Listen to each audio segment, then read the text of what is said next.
So our next step now is to look at how this idea of moles comes in together with the chemical equations. So let's start by looking at a fairly simple chemical equation.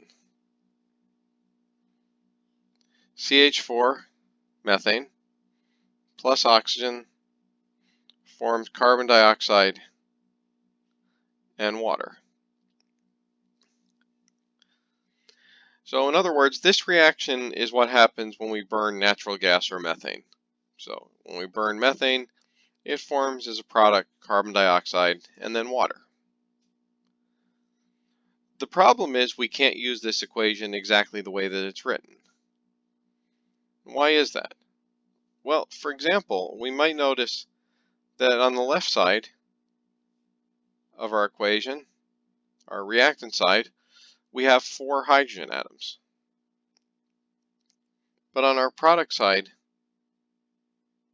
we only have 2. And when we first started atomic theory at the beginning of chapter 2, we mentioned some of Dalton's laws, Dalton's proposal for atomic theory, and we said one of the pieces that he got right is that mass is conserved. In other words, mass is not created or destroyed during a chemical reaction. And the way this reaction is currently drawn, we have less product, less hydrogen atoms on the product side, and that's something that can't happen. So what we need to do here is we need to do what's called balance the equation. So especially if this is something that you're new at, I often find it's most useful to start by making a chart or a table of the different atoms that are involved in the reaction. And so what we can say is how many carbons are on each side of the equation. So we have 1 carbon on the left, 1 on the right. 4 hydrogens on the left, 2 on the right. 2 oxygens on the left, and 3 oxygens on the right. So at this point we can see our carbons are currently balanced, but our hydrogens and oxygens are not.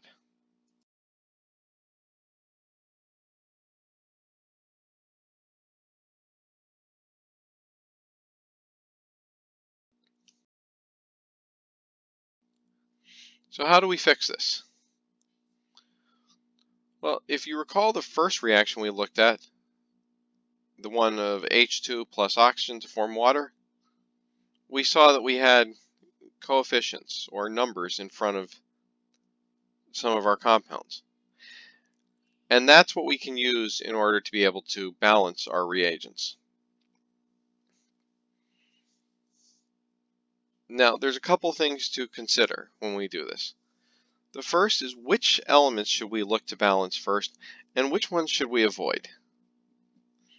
So, at least initially, I often suggest in a reaction like this to avoid looking at oxygen. Why is that? Well, the problem is that oxygen shows up once on the reactant side and twice on the product side. So if we start trying to balance oxygen,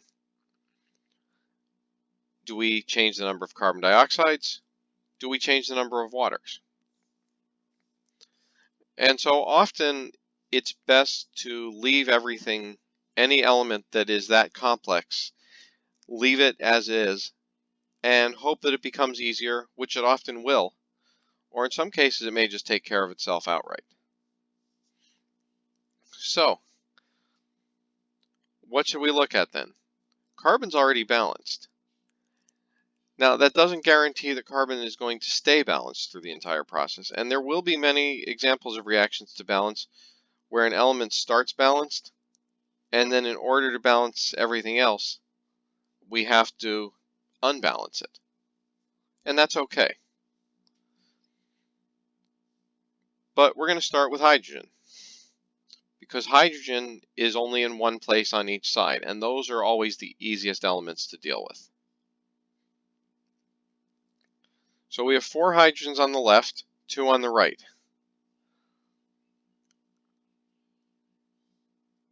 So let's get rid of those. If we put a 2 out in front of water, now on the right side, our product side, we have 2 hydrogens in the water molecule times 2 water molecules is 4 hydrogens. We've also changed the number of oxygens. We had 2 already in carbon dioxide, but now the 1 in water gets multiplied by 2, and we have a total of 4. So now carbon is balanced and hydrogen is balanced. So now we need to balance oxygen. The balancing oxygen becomes a lot easier here. Why is that? The oxygen becomes easier to balance because now we have an even number on the product side, and we can just multiply O2 times 2 to get a total of 4.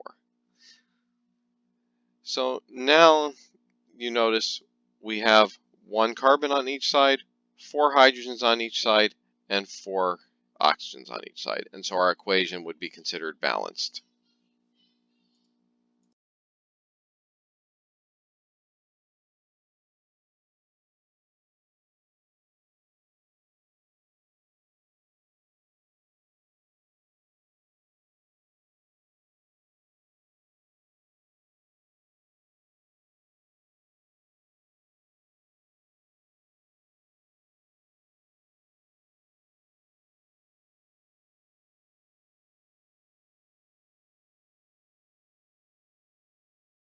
Example, and we're going to make this next one a little bit more complicated.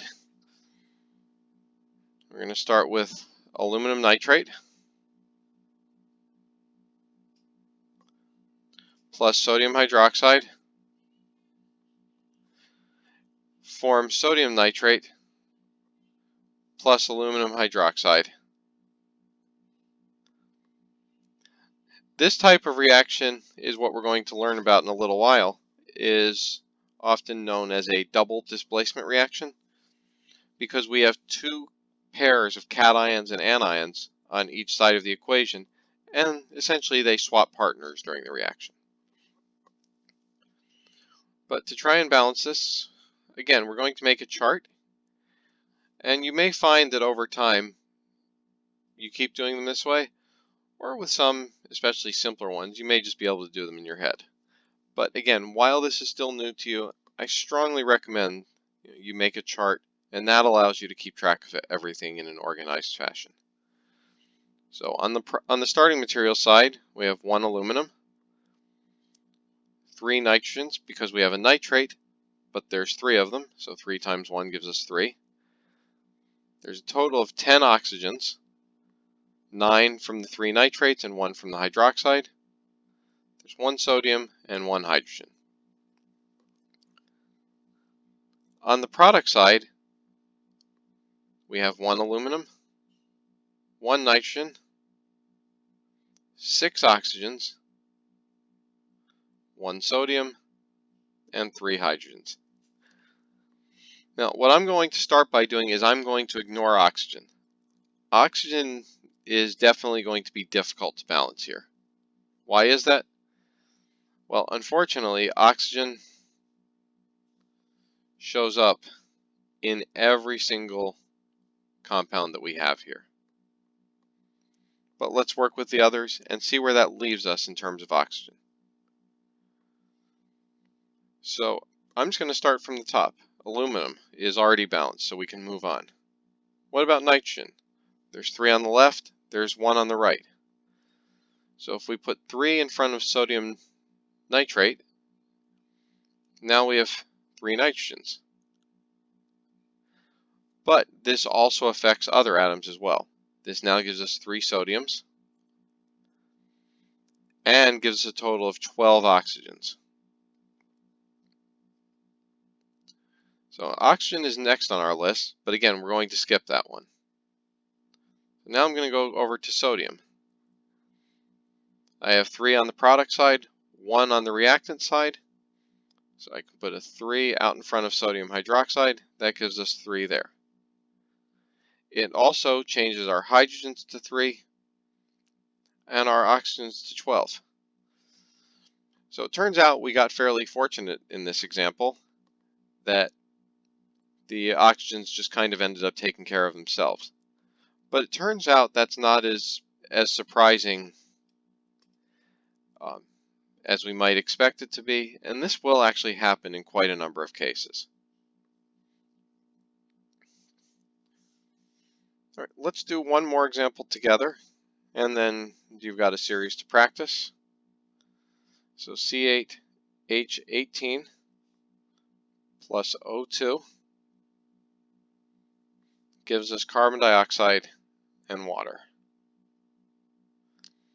So this is the combustion reaction that you have going on when you drive your car. C8H18 is octane, or gas.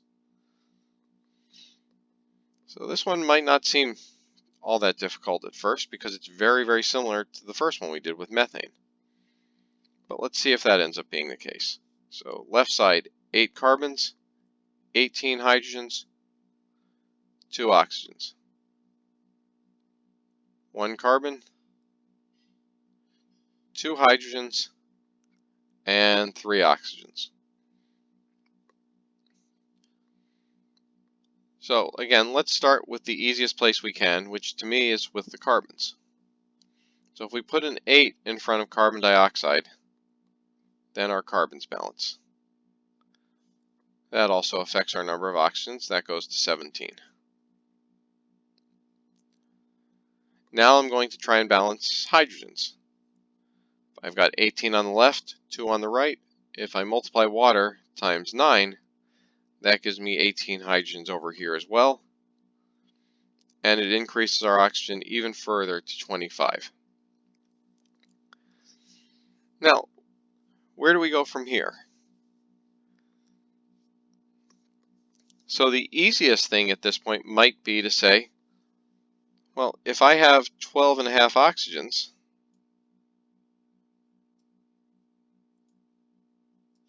then my equation is balanced. But can you have a fraction or a half when you're balancing an equation? The answer is it depends on how you think about this. Because once we put that 12 and a half in there, we do have this balanced.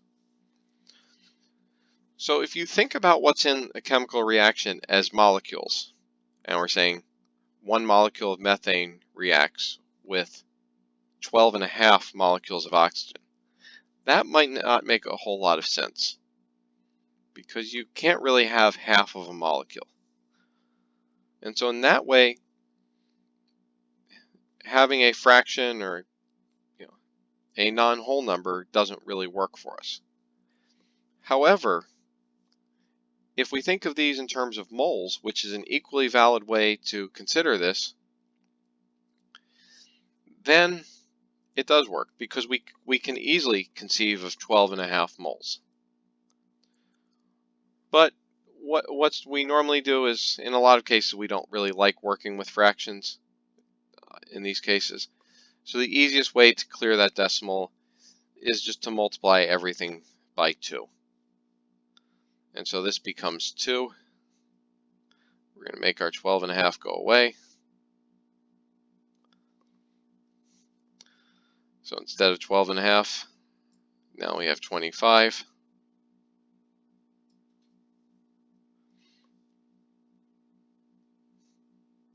Our 8 becomes 16, and this becomes 18. All of our numbers down below will now double as well, so 16, 36, and 50, and the same thing on the other side, 16, 36, and 50. So that's how we balance an equation. At this point, you should stop and take out the sheet labeled exercise number 6, balancing equations. And on that sheet, we have 8 examples, starting from relatively easy up at the top, gradually getting more difficult. So go ahead and work through those, and our next video will begin with us discussing those examples.